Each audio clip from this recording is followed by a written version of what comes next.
Ar fore ddydd Sul ym Mhentre Penmarc ger y Bari ym Mro Morgannwg, mae pob dim i weld yn ddistaw braf.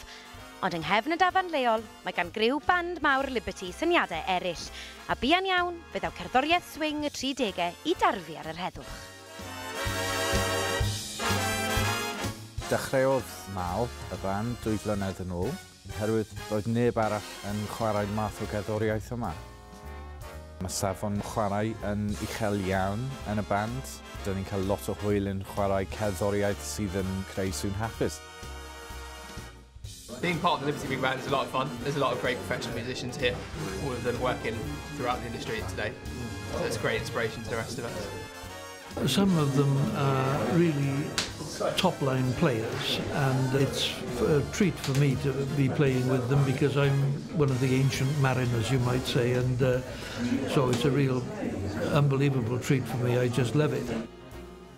Mal's a great guy, he's a really nice guy, he's got loads of experience, loads of things to say. A bit naggy sometimes, but it's got to be done, hasn't it? Especially with our section.